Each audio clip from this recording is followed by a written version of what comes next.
Back to news. Congress మోసపూరిత హామీలు నమ్మి ఆ పార్టీకి జనాలు ఓట్లు వేశారని మాజీ మంత్రి కేటీఆర్ ఆరోపించారు. శాసనసభ ఎన్నికల్లో నగర ప్రజలు చాలా తెలివిగా ఒక్క సీటు కూడా కాంగ్రెస్ కి ఇవ్వకుండా గెలిపించారని ఆరోపించారు. కాంగ్రెస్ ప్రభుత్వ అనాలోచిత నిర్ణయాల వల్ల ప్రజలు ఇబ్బందులు పడుతున్నారని ఆరోపించారు. మహిళలకు ఉచిత బస్ ప్రయాణాన్ని తప్పు పట్టడం లేదని, కానీ ఆటో డ్రైవర్ల పొట్ట కొట్టడం బాధాకరమన్నారు. ప్రభుత్వంపై తమకు ఎలాంటి కక్ష లేదన్నారు.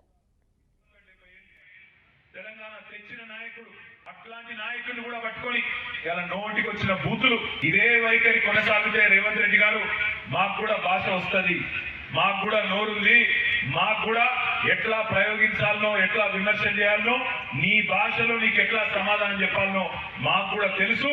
ఓపిక కూడా ఒక హద్దు ఉంటుంది. నువ్వు ఇష్టం వచ్చినట్టు నోటికి వచ్చినట్టు తిడుతూ మాట్లాడితే మౌనంగా చూస్తా ఉన్నాం. 100 రోజుల వరకు కూడా భరిస్తాం, ప్రజల కోసం భరిస్తాం. కానీ మార్చి 17 తర్వాత మాత్రం తప్పకుండా నీ మాటకు అగర్ आप ईट से मारेंगे तो हम पत्थर से जवाब देंगे. ఇటుకతో కొడితే రాయితో కొట్టినట్టు సమాధానం ఇచ్చే సత్తా మాకుంది.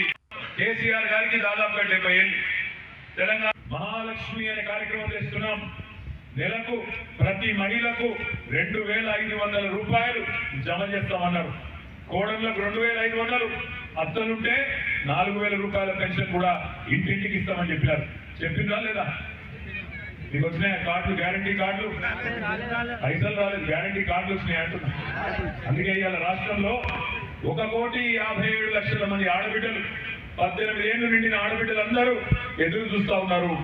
ఎప్పుడు చాలు అవుతుంది మహాలక్ష్మి పథకం? 100 రోజుల్లో ఎప్పుడు 2500 రూపాయలు మా ఖాతాల్లో వేస్తారని చెప్పి ఆడబిడ్డలందరూ ఎదురు చూస్తా ఉన్నారు. అందుకే నేను విమర్శ చేస్తలేను, ప్రభుత్వానికి గుర్తు చేస్తా ఉన్నా.